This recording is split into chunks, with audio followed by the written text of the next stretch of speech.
ये दिव्य समझ होती है। तो सही को सही समझना और उसको स्वीकार करते हुए उसका पालन करना, हमें ऐसे ज्ञान की ज़रूरत है और यही ज्ञान शास्त्रों का ज्ञान। एक दृष्टि से देखते हैं तो शास्त्र ठीक नहीं लगते, कहानियाँ लगती हैं, लेकिन जब गंभीर दृष्टि से उसको देखा जाता है तो पता लगता है कि इससे तो अच्छा कुछ हो ही नहीं सकता है और हो सकता भी नहीं है, क्योंकि जो शास्त्र हैं, स्पेशली वेद, उपनिषद, पुराण, रामायण, महाभारत, वेदांत, ये सब परफेक्ट सोर्स से आए हैं, भगवान से आए हैं। जैसे सूरज चंदा में कोई कमी नहीं है, जैसे हवा, अग्नि, पृथ्वी, जल, जो पदार्थ हैं कितने सटीक हैं, ऐसे ही ये वेद शास्त्रों का ज्ञान सटीक है। इस पे आधार करके ही हम लोग ईश्वर की प्राप्ति करते हैं। तो कल हम लोगों ने चर्चा करी थी कि लोग कैसे होते हैं, मतलब धनवान होते हैं, गरीब होते हैं, धनवान होते हुए भी भक्त होते हैं, गरीब होते हुए भी परेशान रहते हैं, या थोड़ा ऐश्वर्य होने से उसमें मदमस्त रहते हैं, ईश्वर की तरफ ध्यान नहीं देते, और साधारण जीवन होने पे, सत्संग मिलने पे फिर भक्त बन जाते हैं। लेकिन भक्त बनना है, ये निर्णय बुद्धि को करना पड़ेगा, क्योंकि बुद्धि के पीछे पीछे मन चलता है, क्योंकि बुद्धि में ये निश्चय है कि मेरे को सुख नहीं है लेकिन संसार में सुख है, मेरे को ये चीजें जब हो जाएंगी तो मुझे सुख प्राप्त हो जाएगा। तो बुद्धि का ये निर्णय बहुत अटल है और जाने कितने समय से है ये।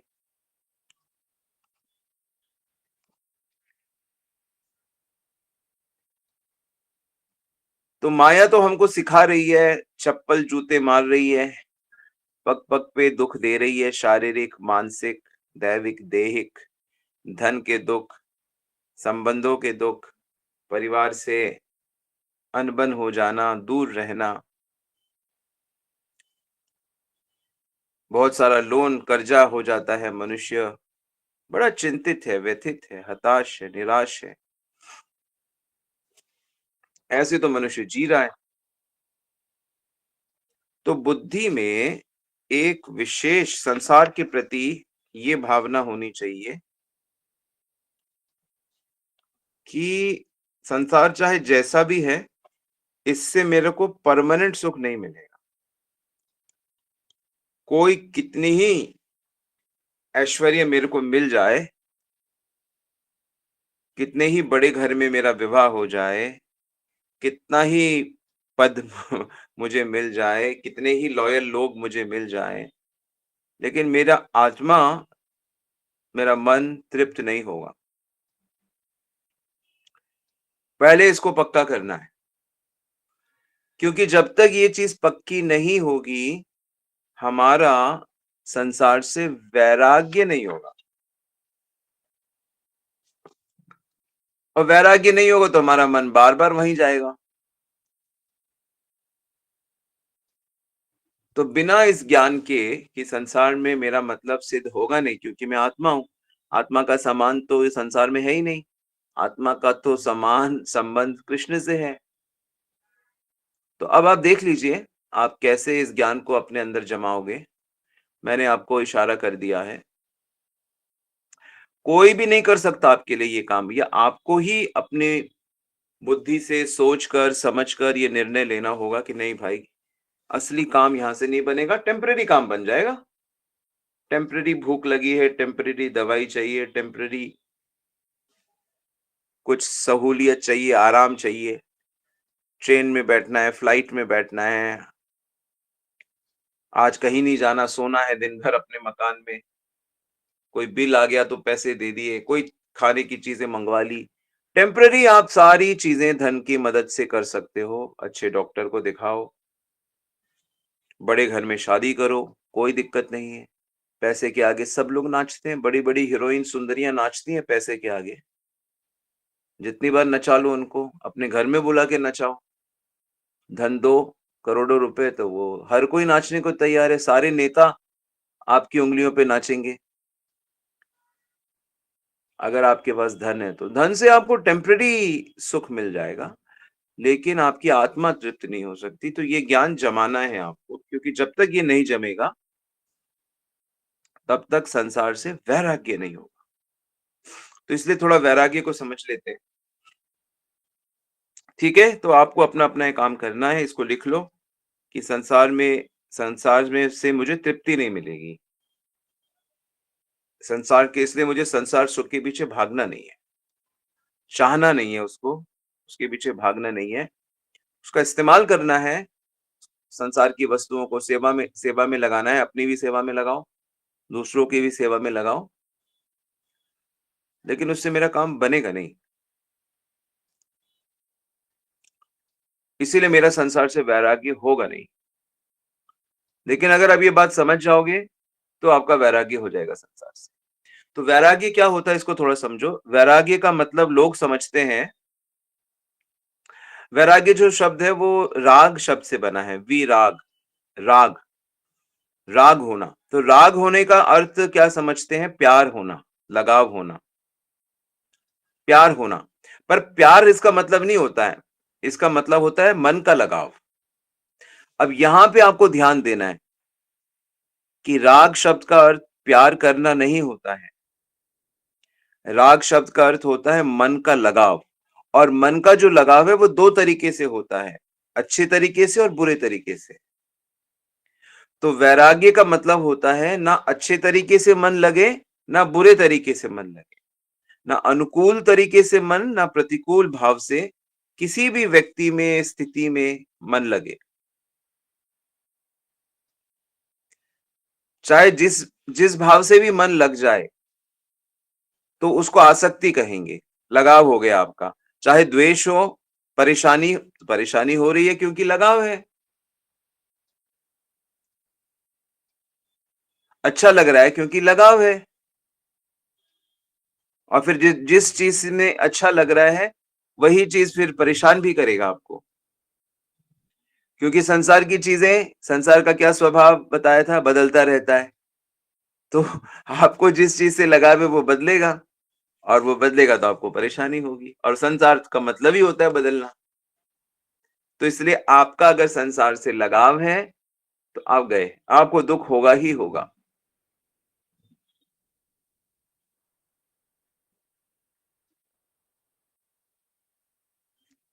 तो अगर किसी चीज़ में आपका अनुकूल, मान लो कोई दोस्त है, कोई व्यक्ति है, उसको उससे आपको लगाव है, वो सुंदर है या उसका व्यवहार बहुत अच्छा है, या आपका नया-नया दोस्त बना है, जो भी है, ये कब मिलेगा, कहाँ मिलेगा, हम लोग समय गुज़ारेंगे, बड़ा अच्छा है, हमसे प्रेम करता है, हमारा केयर करता है। जो अ, जो सीनियर लोग होते हैं, जो उम्र ज़्यादा जिनकी होती है, तो उन लोगों का जो भी केयर करता है ना, उनको बहुत अच्छा लगता है वो, कि अरे! हमको कितना केयर करता है, हमसे बात करता है, हमको फ़ोन करता है, हमारी बड़ी मदद करता है। तो उनको बहुत अच्छा लगता है वो, क्योंकि वो अनुकूल हो गया उनके लिए। और वही अगर व्यक्ति मान लो एक दिन केयर ना करे, तो यही लोग उससे द्वेष करने लगते हैं, उसको बुरा-भला कहने लगते हैं। तो ये संसार ऐसा है। तो ऐसे ही जो व्यक्ति अच्छा नहीं लगता है, वो व्यक्ति का दर्शन, मिलन होने से दुःख होता है। यानी कि कभी भी आपको ये ध्यान रखना पड़ेगा कि मुझे किसी भी चीज़ से अनुकूल और प्रतिकूल दोनों तरीके से अटैच नहीं होना है। नोट कर लो इसको सब लोग, स्वर्णिम स्वर्णिम अक्षरों में।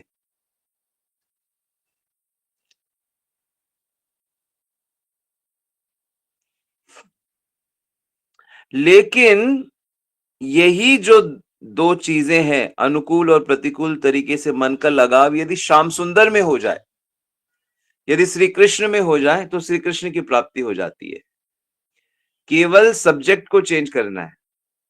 संसार से अनुकूल प्रतिकूल होगा तो संसार की प्राप्ति होती रहेगी, और कृष्ण से अनुकूल प्रतिकूल कुछ भी हो जाए तो कृष्ण की प्राप्ति होगी। जैसे कि भगवान से द्वेष करने वाले कंस और भय खाने वाले और द्वेष करने वाले शिशुपाल और रावण, इन सबको भी भगवान की प्राप्ति हो गई।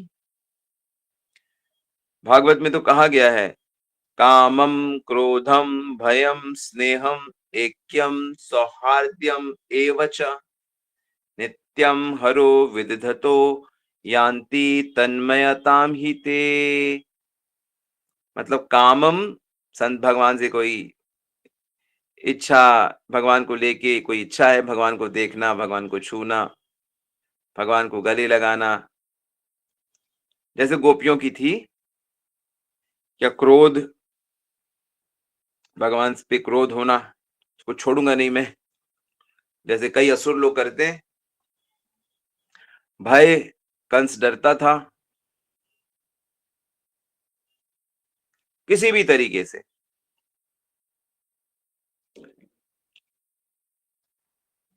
हाँ, तो कबीरदास जी का जो दोहा है, कबीरा खड़ा बाजार में सबकी मांगे खैर, ना काहू से दोस्ती ना काहू से बैर।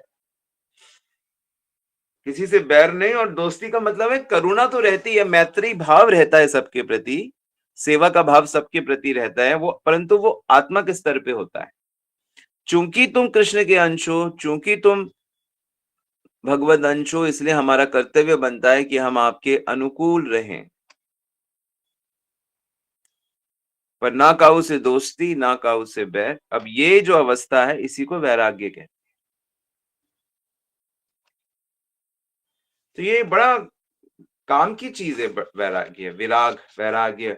वासुदेव भगवती भक्ति योग प्रयोजता जन्यत आशु ज्ञानम वैराग्यम च यद हेतुकम, कि वासुदेव श्री कृष्ण की भक्ति करने से आध्यात्मिक ज्ञान और वैराग्य आपो आप भक्ति के साथ प्राप्त हो जाते हैं। ये भक्ति के पुत्र बताए गए हैं। जहां भी भक्ति होगी वहां पे दिव्य ज्ञान होगा उस व्यक्ति के पास, और उसका विराग होगा संसार से।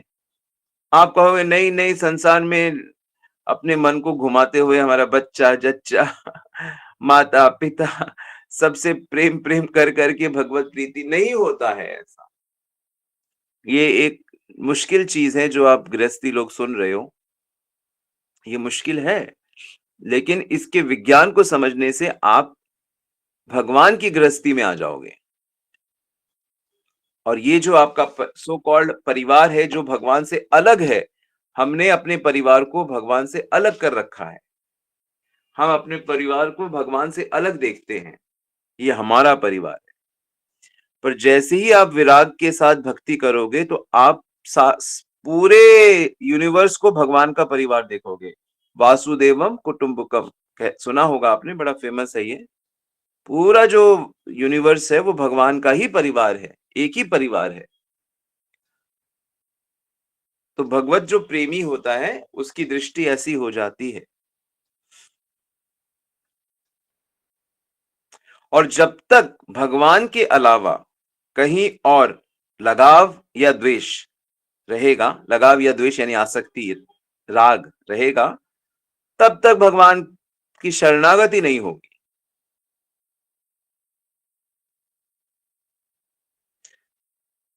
और जब तक संसार में ये भाव नहीं होगा कि ना तो यहां हमारा आध्यात्मिक सुख है और ना ही हमको ये दुखी करेंगे, दोनों भाव, संसार ना सुखी करता है ना दुखी करता है।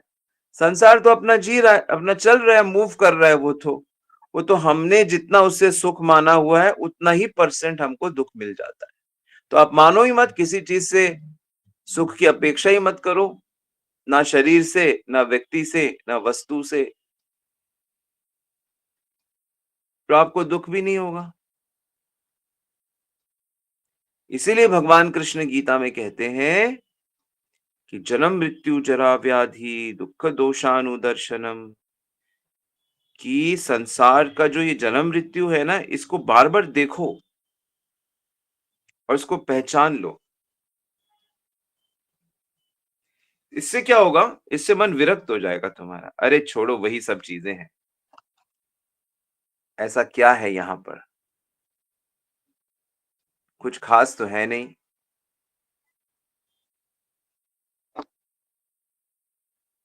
और जिस दिन आपका मन ऐसा निर्णय ले लेगा कि यहाँ कुछ ख़ास है नहीं, वही दिन आपके जीवन का सौभाग्यशाली दिन होगा। लिख लो इस बात को। जिस दिन ये निर्णय पक्का हो जाएगा कि यहाँ की चीज़ों से बात बनेगी नहीं, उस दिन विराग हो जाएगा आपको। सौभाग्य उसी दिन, मन इससे, संसार से एक तरीके से निराश ही है। और फिर उस विरक्त मन को आप भगवान के शरण में ले जाओगे। और वो शरणागति से फिर भगवान की कृपा होती है। भगवान की कृपा वो शरणागति से होती है जो संसार से विराग हुआ होता है कि नहीं भाई, यहाँ काम नहीं बनेगा। श्याम सुंदर, आपके अलावा कैसे चलेगा? आपके चरणों के अलावा कहीं और सुख है नहीं। बड़े-बड़े महापुरुषों की जो प्रार्थनाएँ हम भागवत में देखते हैं या उनके गीतों में हमको दिखती है, तो उसके पीछे ये वाली बात रहती है कि वो संसार को छोड़ चुके हैं। 1% उनको संसार से सुख की आशा नहीं है। इसलिए वो उनका जो प्रार्थना है वो सच्चा है, और हमारा जो प्रार्थना है ढोंग होता है, क्योंकि हम दोनों मेंटेन करना चाहते हैं। तभी तो भगवान प्रकट नहीं है हमारे जीवन में, और ना ही होंगे। हम भी जिद माने हुए हैं कि नहीं प्रभु, हम तो दोनों कर लेंगे। अब भगवान भी कहें, तो करो, फिर करो, जन्म-जन्म चलो करो, शरणागति करो। शरणागति तो बस प्रभु बड़ी कृपा है, आप बड़ा, वो जो अंदर से वासना ने पकड़ा हुआ है सुख सुविधाओं को, मान सम्मान को, ऐशो आराम को, तो इसीलिए भगवत, क्योंकि वो मन में वो बात ही नहीं है जो भगवान को पकड़ सके।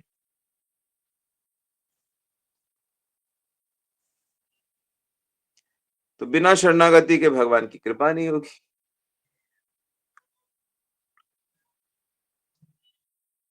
और कृपा नहीं होगी तो भगवत कनेक्शन नहीं होगा। भगवत कनेक्शन नहीं होगा तो दिव्य आनंद मिलेगा ही नहीं।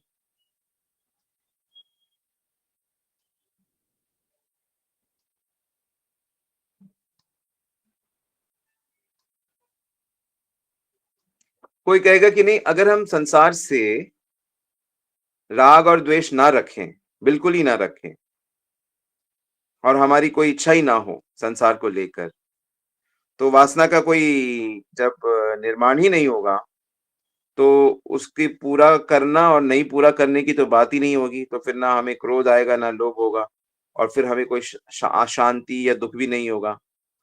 तो फिर हम बेकार-बेकार शरणागति क्यों करने जाएँ? लेकिन बात ये है, कोई ना कोई इच्छा तो मन बनाएगा ही बनाएगा। क्योंकि जब तक भगवान नहीं मिल जाते, भगवत प्रेम नहीं हो जाता, इच्छाएँ ये बनाएगा, ये उसका स्वभाव है, ये नोट कर लो। बिना इच्छाओं के कोई भी जीव नहीं रह सकता। तो शरणागति करके वो आध्यात्मिक इच्छा करता है, यही इच्छा करो कि मुझे शरणागति करनी है।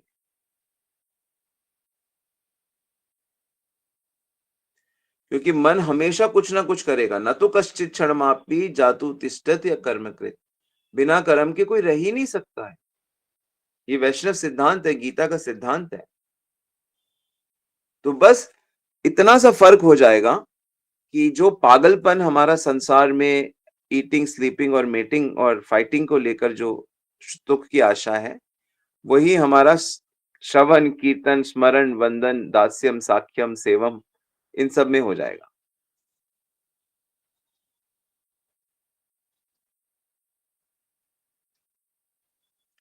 और इतने-इतने जन्मों के संस्कार है, संस्कारों के कारण तो इच्छाएँ होती रहती हैं। कभी कम होती हैं, कभी ज़्यादा होती हैं। और जब तक माया का प्रभाव है, इच्छाएँ हमारी सांसारिक रहेंगी। वास्तव में जब भगवत प्राप्ति हो जाती है ना, तब जाके सारी वासनाएँ तृप्त हो जाती हैं। जब तक हिरण को वास्तविक जल ना मिले, वो झूठा जल देख देख कर उसकी प्यास थोड़ी बुझेगी। तो ऐसे ही हमारा, हम विवाह करते हैं, संतान करते हैं, सेवा करते हैं देश की, मोहल्ले की, लोगों की, तो उससे हमें तृप्ति नहीं मिलेगी, वो झूठा जल है। असली जल है भगवत प्रेम, भगवत कनेक्शन, भगवत प्रीति। हृदय में भगवत प्रीति आ जाए, सच्ची वाली, दिखावटी नहीं, बाहरी नहीं, सच्ची वाली।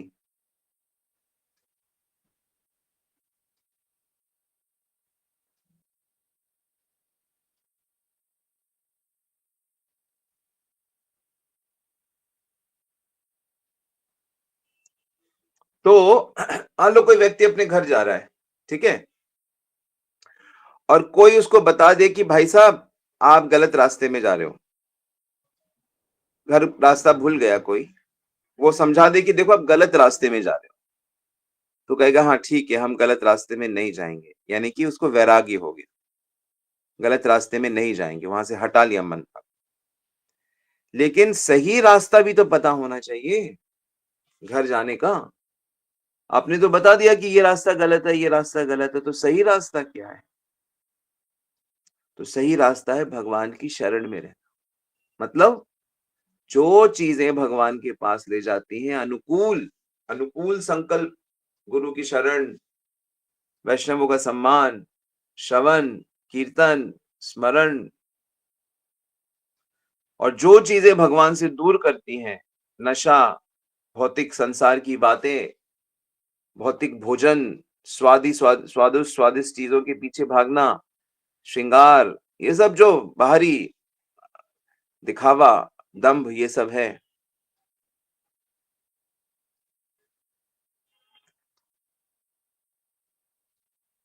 मैं कई बार देखता हूं कि जो दीक्षित भक्त हैं वो भी बहुत लाली पोत के आए हैं, अपने होठों पे माता लोग बहुत लिपस्टिक लगा रहे हैं, आंखों के ऊपर मस्कारा लगा रहे हैं, और भी क्या क्या श्रृंगार करते हैं। क्यों? दीक्षित होने के बाद भी कपड़े पहनते हैं, बड़े बेढंगे कपड़े पहनते हैं, टाइट कपड़े पहनते हैं, अपना तन दिखाते हैं, अपना बॉडी शेप दिखाते हैं। क्यों? अभी इतनी भी समझ नहीं हुई कि हमें शारीरिक आकर्षण को कम करना है। सादगी के कपड़े पहनने चाहिए, धोती कुर्ता, साड़ी, सलवार कुर्ता पहनना चाहिए, वेस्टर्न तरह के कपड़े नहीं पहनने चाहिए, tight jeans, shorts, T shirts नहीं पहनने चाहिए, आध्यात्मिक वस्त्र पहनने चाहिए। जहां आपकी नहीं चलती है, आपके पति हैं, आपके बड़े घर वाले, तो एक अलग बात होती है, लेकिन आध्यात्मिक कार्यक्रमों में, उत्सवों में, गुरु वैष्णवों के सामने बहुत ही शालीन तरीके से रहना चाहिए। न सिर्फ वस्त्र बल्कि वाणी, आंखें, सजग, सब चीजें, तब तो जाके उस दिव्यता में प्रवेश कर पाओगे।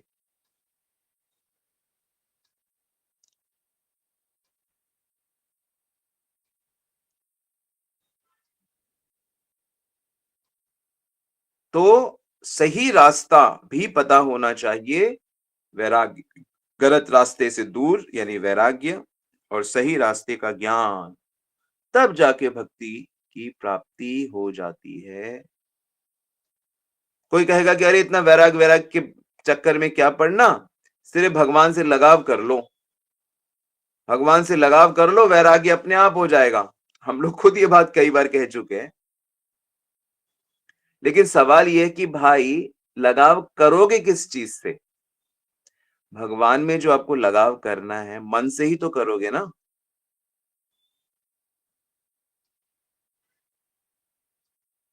लेकिन आप कहोगे कि भगवान में मन लगाना है, तो तुरंत बुद्धि क्या कहेगी कि ठीक है भगवान में सुख है, लेकिन संसार में भी तो सुख है, संसार के बिना काम थोड़ी चलता है। एकदम बुद्धि उस बात को काट देगी। और संसार का जो सुख है वो प्रत्यक्ष है। आपको भूख लग रही है, आपको कुछ स्वादिष्ट खाना है, आपको कोई फंक्शन करना है, शादी करनी है, आपको धन चाहिए, आपको इलाज कराना है, आपको धन चाहिए, आपको कुछ भी करना है, आपको धन चाहिए, तो प्रत्यक्ष है बिल्कुल। और भगवान का पता नहीं भगवान कहाँ है, किधर है, जहां भी जाओ मंदिर मंदिर मूरत तेरी, फिर भी न देखी सूरत तेरी। भगवान का रास्ता तो मुश्किल, जब दिखाई नहीं दे रहे हैं तो लगाव होगा कैसे? कोई कहेगा कि अरे गोपियों के सामने तो प्रत्यक्ष भगवान थे, तो वो उनके प्रेम में पड़ गई, हमारे तो सामने भी नहीं है।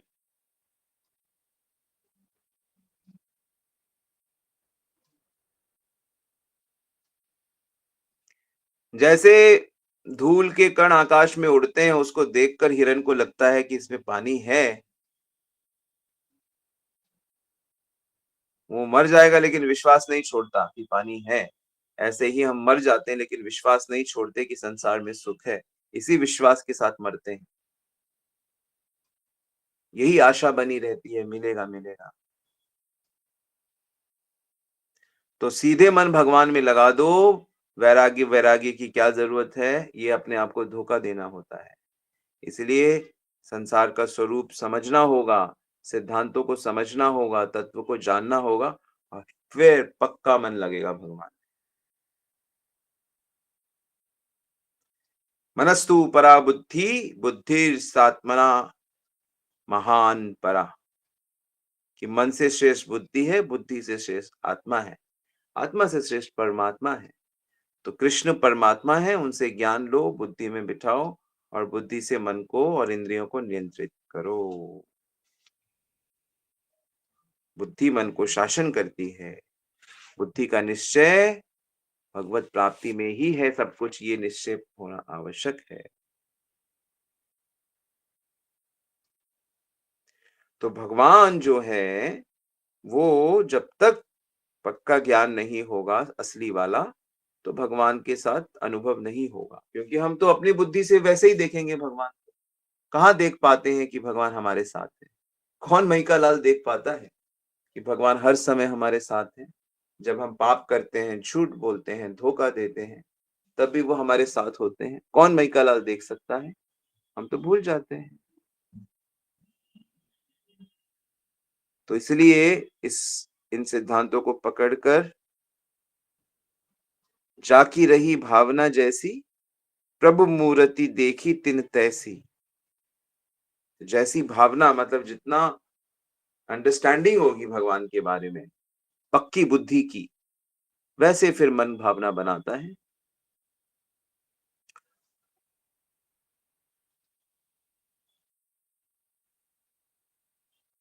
तो भगवान का वास्तविक स्वरूप जानना है और अपने कर्म दिव्य बनाने हैं, तब हम इस प्रकृति के परे उस ईश्वरीय तत्व को प्रकृति में ही देख सकते हैं। इस संगत में रहते हुए भी हम भगवान की अनुभूति धीरे धीरे कर सकते हैं। हरे कृष्णा। आई होप ये वैराग्य का प्रिंसिपल आपने नोट किया और इसे समझने की कोशिश करेंगे।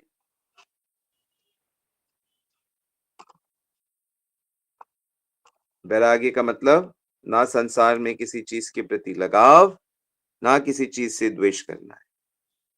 कैसे करें फिर, कैसे देखें? कभी कभी भाई प्रभु की लीला है, माया का खेल है, प्रणाम है भाई। अपना सुख नहीं है वहां पे, अपना मतलब सिद्ध नहीं होगा। कोई कितना ही अनुकूल हो जाए, कोई कितना ही प्रतिकूल हो जाए, हमारा तो जो कुछ है श्री कृष्ण है, श्री राधा जी, ऐसी समझ।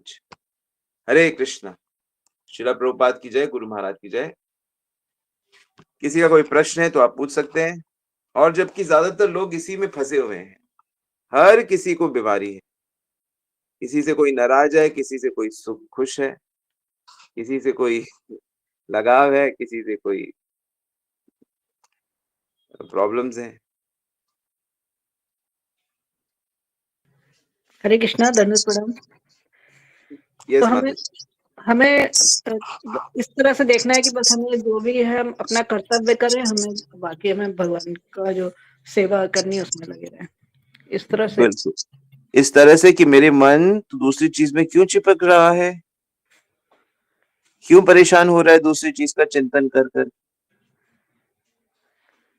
ये जो समझ है कि अपना तो वैसे भी मतलब है नहीं उससे, चाहे अपने घर में हो रहा हो, प्रतिकूलता ही है या अनुकूलता ही है, तो प्रतिकूलता में कर्तव्य करते रहो और सब कुछ भगवान पे छोड़ के रखो। ठीक।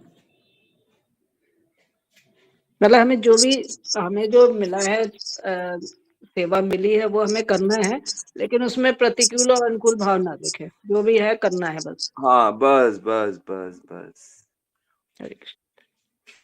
बिल्कुल कह गए।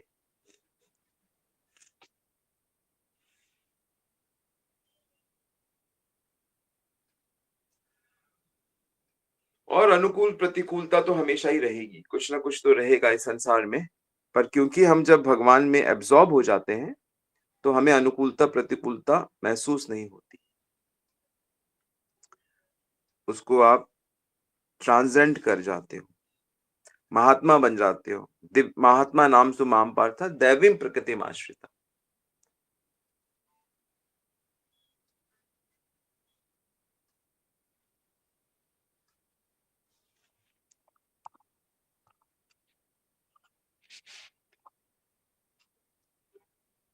और कोई प्रश्न या यहीं रुके? हरे कृष्ण स्वामी जी, दोनों प्रणाम। जी महेंद्र मोहन प्रभु, यस। स्वामी दोनों प्रणाम। स्वामी जी, मेरा क्वेश्चन ये है कि जैसे आज गुरु महाराज का क्लास हुआ था, गुरु महाराज प्रभु जी ने लिया था, तो महाराज के लिए हम सभी भक्त मतलब माला करना चाहते, तो प्लीज आप कुछ ऐसी प्रेरणादायक मतलब क्लास कुछ भक्तों से बोले कि सभी भक्त मतलब माला 2 से 4 माला का जो जैसा अपना भावपूर्वक कर सकता है प्लीज जरूर करें, ताकि महाराज जल्द से जल्द स्वस्थ हों और हम लोग को आगे से आगे लेके जाए भक्ति में। देखो, महाराज जी ऑलरेडी स्वस्थ हैं। महाराज जी की जो चेतना है, जो आत्मा है, वो बिल्कुल परफेक्ट है। और जहां तक शरीर का सवाल है, वो महाराज जी का शरीर तो उनके कंट्रोल में है, दिव्य उस पे है। हम सब भक्तों को ये चाहिए कि हम उसके लिए प्रार्थना करें कि महाराज आप अपना आशीर्वाद हम सब पे बनाए रखें। जी। तो इस भाव से भक्त जो भी महाराज को प्रेम करते हैं, श्रद्धा रखते हैं, वो ठाकुर जी से प्रार्थना करें, और भगवान भक्तों की प्रार्थना कभी नहीं टालते। ठीक है, जी स्वामी जी, हरे कृष्ण। हरि बोल। तो इसलिए महाराज के प्रति मैं बिल्कुल निश्चिंत हूँ, क्योंकि मैं चीजों को जैसे देख रहा हूँ, सो वैष्णवों के प्रति कभी चिंता नहीं करनी चाहिए। वैष्णव प्रकट हो तो भी ठीक, अप्रकट हो तो भी ठीक, और सपने में आए तो भी ठीक। वैष्णव हर स्थिति में परफेक्ट होता है। और वैष्णवों की जो खास बात ये होती है, जो महान भक्त होते हैं, आप उनसे हर समय संपर्क बना सकते हैं। शुद्ध भावना करके आप हमेशा गुरु के साथ या पहले के जो आचार्य हैं उनके साथ, ये भावना का विषय होता है। पर दिव्य मतलब दृश्य जगत में अवश्य हम उन प्रार्थना करते हैं कि उनका शरीर भी साथ दे और वो हमारे बीच में रहें, जितना अधिक से अधिक हो सके। ओके, तो एक और प्रश्न है, यदि किसी को ना किसी से दोस्ती है और ना किसी से दुश्मनी है, लेकिन वो भगवान से लगाव बिल्कुल ना हो, तो उसकी क्या गति होती है? नहीं, ये संभव नहीं है वैसे। बिना भगवत लगाव के किसी से वैराग्य हो नहीं सकता, कुछ ना कुछ रहेगा। क्योंकि भगवान की भक्ति में ही वो ताकत है जो हमें माया से छुड़ा सके। तो किसी भी वस्तु से लगाव ना होना या दुश्मनी दोस्ती ना होना, ये संभव ही नहीं।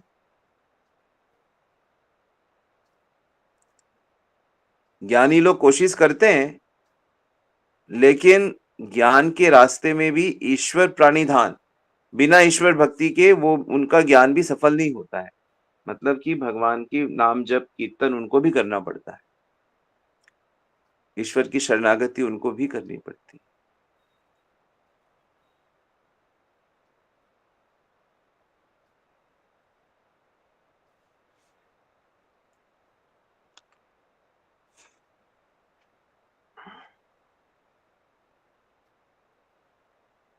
ठीक है?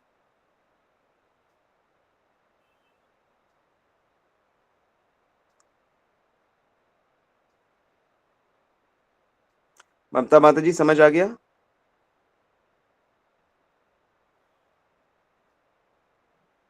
जी स्वामी जी, जी। हाँ। ऑलराइट, तो हम लोग आज यहीं रुकते हैं। वांछा कल्पितरुभ्यश्च कृपा सिंधुभ्यैव च पतितनां पावनेभ्यो वैष्णवेभ्यो। जगत गुरु श्री प्रभुपाद की जय, श्री गुरु महाराज की जय। वक्रतुंडी हरि।